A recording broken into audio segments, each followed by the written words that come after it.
diperlihatkan seorang duda bernama Gihun. Ia bekerja serabutan dan menjadi beban bagi ibunya yang sudah tua. Karena hal itu juga, istrinya meninggalkannya dan menikah dengan lelaki lain. Bahkan hak asuh untuk putri semata wayang mereka juga jatuh kepada sang istri yang sekarang hidup bahagia bersama keluarga barunya.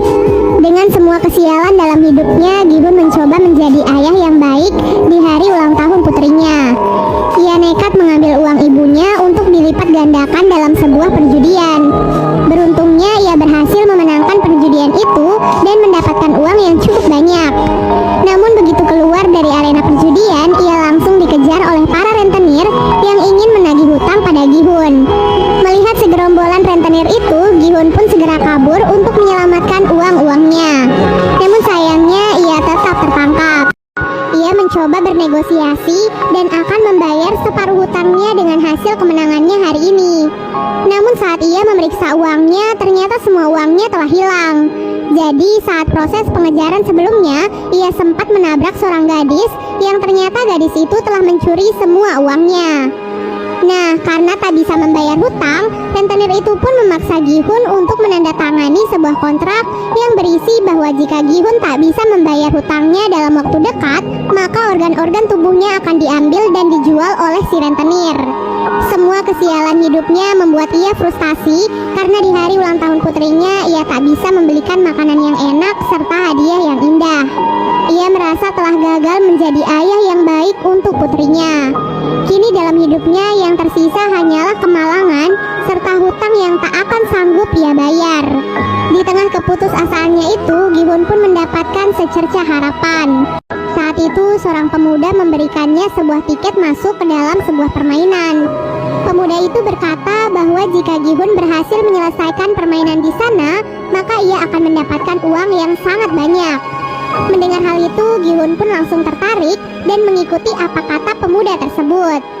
Singkat cerita, Gihun dan orang-orang lain yang bernasib sama sepertinya dibawa menggunakan sebuah mobil. Mereka pun dibius untuk menjaga kerahasiaan tempat permainan tersebut. Selain itu, semua HP dan barang bawaan mereka juga disita dan akan dikembalikan nanti saat mereka pulang. Terdapat 456 peserta yang dikumpulkan di dalam sebuah ruangan besar. Tempat permainan itu dikelola oleh seseorang misterius bertopeng hitam dengan anak-anak buahnya yang menggunakan pakaian serba merah. Mereka sangat merahasiakan semuanya, bahkan identitas mereka tak boleh diketahui oleh siapapun. Di sana Gihun bertemu dengan beberapa peserta lain. Di antaranya adalah Sangwoo, teman masa kecil Gihun, Ilnam, kakek-kakek yang penyakitan, seorang pekerja asing bernama Ali, seorang gangster bernama Doksu, seorang wanita bernama Miryong, dan gadis asal Korea Utara bernama Sebyok. Nah, Sebyok adalah gadis yang sebelumnya mencuri semua uang Gihun. Jadi saat melihatnya, Gihun pun menjadi sangat marah. Namun belum sempat membalaskan dendamnya, para panitia pun datang ke ruangan mereka. Kemudian panitia menjelaskan bahwa selama di sana, mereka akan memainkan 6 permainan. Adapun beberapa aturan yang harus disetujui oleh para pemain sebelum memulai permainan, di mana pemain tidak boleh berhenti di tengah permainan, lalu pemain yang menolak bermain akan langsung dieliminasi, dan yang terakhir, permainan akan dihentikan jika mayoritas dari peserta menyetujuinya. Setelah menyetujui semua persyaratan itu, para peserta pun diarahkan ke ruangan berbeda untuk memulai permainan yang pertama. Permainan pertama yang akan mereka mainkan adalah lampu merah, lampu hijau. Terdapat sebuah robot raksasa di ujung ruangan yang akan bertugas sebagai penjaga. Nah, saat sang robot berkata lampu hijau, para pemain diperbolehkan untuk bergerak secepat mungkin agar mereka bisa segera sampai di garis finish sebelum waktunya habis. Namun, saat robot itu berkata lampu merah, maka para pemain tidak boleh bergerak sama sekali. Karena jika ketahuan oleh si robot, maka mereka akan langsung dieliminasi. Terdengar cukup simpel ya, namun kenyataan yang sebenarnya jauh lebih mengerikan. Bagaimana tidak, maksud dieliminasi dari permainan bukan hanya sekadar dikeluarkan, tapi ditembak hingga tewas. Peluru datang dari berbagai sudut. Semuanya telah diatur agar langsung menembak siapapun yang bergerak selama lampu merah. Karena hal itu, para peserta pun terkejut dan mulai berhamburan di arena permainan. Sayangnya tindakan itu bukannya membantu mereka, melainkan membuat mereka semua mati sia-sia. Gi-hun dan beberapa pemain yang masih tersisa terpaksa harus terus menyelesaikan permainan meskipun mereka harus melihat ratusan mayat yang tergeletak tak terurus di sekitar mereka. Mereka harus tetap berkonsentrasi agar bisa segera sampai di garis finish dengan aman dan tidak kehabisan waktu. Mereka yang sudah melewati garis finish sebelum waktu habis akan dinyatakan lolos dari permainan pertama dan berhak melaju ke permainan selanjutnya. Gi-hun yang sebelumnya tertinggal mencoba untuk berlari sekencang mungkin di detik-detik terakhirnya. Namun sayangnya ia malah terpeleset dan hampir jatuh. Beruntungnya Ali yang berada di belakang Gi-hun berhasil menarik bajunya sehingga ia bisa bertahan dan akhirnya lolos dari permainan pertama. Sedangkan mereka yang masih tersisa karena kehabisan waktu langsung dinyatakan kalah dan ditembaki satu persatu. Setelah menyelesaikan permainan pertama, para peserta pun kembali dikumpulkan di kamar mereka. Dari 456 peserta, kini hanya tersisa 201 peserta saja. Para peserta yang masih tersisa sangat ketakutan karena apa yang terjadi di permainan pertama. Alhasil, mereka pun sepakat untuk menyudahi semua itu dengan melakukan voting. Sebelum melakukan voting, panitia mengingatkan kepada mereka bahwa kini hadiah yang terkumpul sudah mencapai lebih dari 25 miliar. Hal itu diakumulasikan dengan jumlah para peserta yang telah gugur. Dan jika mereka memilih untuk berhenti dari permainan ini, maka mereka akan dipulangkan tanpa membawa uang sepeser pun. Hal itu tentu membuat mereka semua menjadi goyah. Namun pada akhirnya dengan selisih satu suara saja, mereka pun sepakat untuk menyudahi permainan tersebut.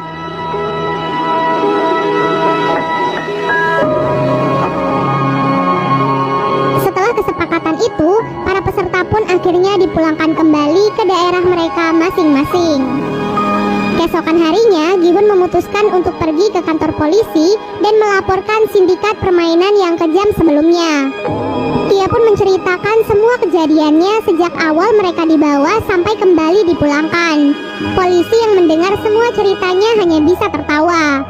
Kemudian Gi-hun pun memberikan tiket permainan yang sebelumnya ia dapatkan dari pemuda misterius sebelumnya. Di sana terdapat sebuah nomor telepon yang bisa dihubungi. Namun ketika si polisi mencoba mengkonfirmasi nomor itu, yang mengangkatnya malah seorang wanita biasa. Hal itu pun membuat polisi marah kepada Gi-hun dan menganggapnya telah gila. Tak lama kemudian seorang polisi bernama Junho baru saja tiba di kantor polisi tersebut. Entah apa alasannya, ia terlihat tertarik dengan tiket permainan yang dibawa oleh Gi-hun. Ia bahkan meminta identitas Gi-hun pada para polisi yang mendengarkan cerita Gi-hun sebelumnya. Junho sepertinya mengetahui sesuatu yang janggal dari permainan tersebut. Tak disangka ia juga memiliki tiket yang sama persis dengan milik Gi-hun. Tiket itu diketahui milik kakaknya yang sudah lama menghilang. Junho pun merasa bahwa kakaknya pasti ada di tempat permainan tersebut. Di tempat lainnya, Gi-hun yang pulang ke rumahnya merasa kebingungan mencari ibunya. Ternyata ibu Gi-hun saat ini dirawat di rumah sakit karena menderita penyakit diabetes akut. Bahkan dokter menyarankan kepadanya untuk segera melakukan operasi. Namun sang ibu justru memilih untuk pulang karena tak sanggup membayar biaya pengobatan di rumah sakit. Hal itu pun membuat Gi-hun sedih dan kecewa pada dirinya sendiri. Ia bahkan nekat meminjam uang pada mantan istrinya demi bisa membayar biaya pengobatan ibunya. Namun yang ia dapatkan malah hinaan dari suami baru mantan istrinya yang juga bahkan melarangnya untuk mendekati putri kandungnya sendiri. Hal itu pun tentu membuat Gi-hun marah dan langsung menghajar lelaki tersebut. Kini Gi-hun pun sadar bahwa apa yang dikatakan panitia permainan itu benar adanya. Dunia luar jauh lebih kejam dari apa yang terjadi di dalam sana. Mereka akan tetap dikejar hutang dan mati di tangan rentenir. Semua kenyataan pahit dunia pun membuat Gi-hun dan yang lainnya tertarik untuk masuk lagi ke dalam arena permainan. Pada malam harinya mereka semua pun berkumpul dan dijemput seperti saat pertama kali ikut serta. Namun kini yang berbeda adalah mereka bisa lebih mempersiapkan diri karena sudah tahu apa yang akan terjadi di dalamnya. Dari arah lain, Junho ternyata juga ikut menyusup ke dalam mobil. Kali ini ia bertekad untuk bisa masuk ke dalam arena permainan agar bisa menemukan kakaknya yang hilang. Ia pun menghajar seorang panitia dan mengambil kostumnya agar ia bisa menyamar tanpa diketahui oleh siapapun.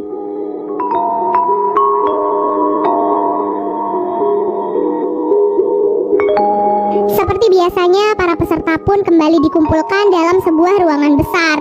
Namun tak diduga ada beberapa dari mereka kali ini datang dengan persiapan, yaitu membawa sebuah senjata atau barang-barang kecil yang mereka perlukan. Dari 201 peserta awal, kini tersisa 187 orang yang memutuskan untuk ikut serta kembali. Yang berarti hadiahnya juga semakin bertambah. Di waktu yang sama, Junho yang kebingungan juga kini harus menyamar menjadi panitia di dalam aula permainan tersebut.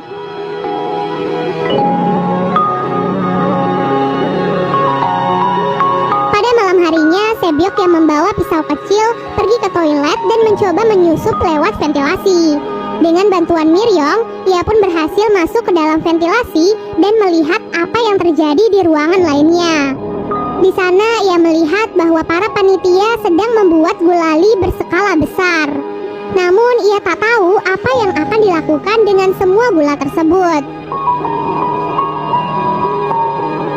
Keesokan harinya para peserta pun bersiap dan dikumpulkan untuk memainkan permainan yang kedua. Sebelum memulai permainan, Sang Woo bertanya kepada Sebyok tentang apa yang ia lihat kemarin malam. Ia pun berkata bahwa permainan kali ini pasti merupakan permainan masa kecilnya. Sedangkan Sebyok yang berasal dari Korea Utara pasti akan kesulitan. Oleh sebab itu, Sebyok pun memberitahunya bahwa ia melihat para panitia membuat gulali.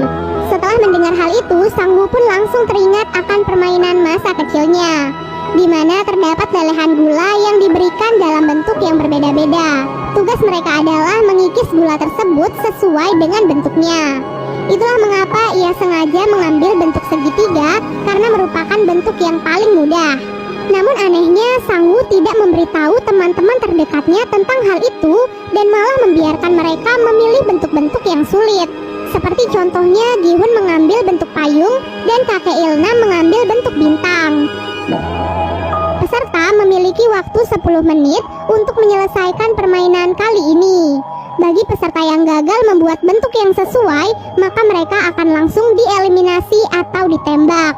Hal itu pun membuat para peserta yang lain panik dan semakin ketakutan. Mereka semua berusaha sekeras mungkin untuk mendapatkan pola yang diinginkan. Kemudian terlihat Miryong yang memanfaatkan korek apinya untuk memanaskan jarum agar gulali itu bisa lebih mudah untuk dilelehkan. Peserta yang mengambil bentuk mudah satu persatu mulai berhasil menyelesaikan misi dengan aman.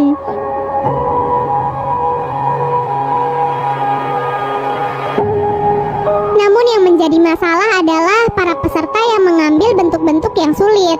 Ditambah mereka juga dikejar oleh waktu yang semakin berkurang. Dalam proses permainan itu, Junho pun mulai dicurigai oleh panitia lain karena ia terlihat kebingungan dan seperti tidak mengetahui tugasnya di sana. Di menit-menit terakhir, Gi-hun pun mendapatkan ide cemerlang agar ia bisa menyelesaikan misi dengan cepat. Saat itu, ia melihat bahwa gulali mereka telah memiliki polanya. Jadi yang harus mereka lakukan adalah menjilati gulali itu sampai bisa dipisahkan dari polanya tersebut. Hal itu adalah cara tercepat yang bisa mereka lakukan saat ini jika ingin selamat. Para peserta yang melihat Gi-hun pun langsung mengikuti triknya. Tak disangka hal itu pun sangat membantu mereka sehingga beberapa peserta termasuk Gi-hun dan kakek Ilnam berhasil menyelesaikan misi dengan aman. Namun ada seorang peserta yang gagal mencoba melawan seorang panitia. Oleh sebab itu, panitia yang lain pun langsung menembak peserta yang lain agar mereka tidak memiliki kesempatan untuk melawan. Peserta itu pun menodongkan pistol ke arah panitia tersebut dan memintanya untuk melepaskan topeng. Namun begitu ia melepaskan topengnya, ia pun langsung ditembak oleh penyelenggara permainan.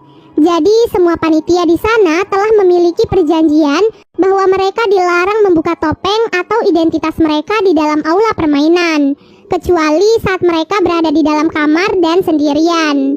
Semua itu dilakukan untuk menjaga semua kerahasiaan dari permainan tersebut. Dan part 1 pun akhirnya selesai. Siapa ya kira-kira dalang dari permainan ini? Dan apa ya kira-kira yang akan terjadi selanjutnya pada Gi-hun dan yang lainnya? Pastinya bakalan lebih seru guys.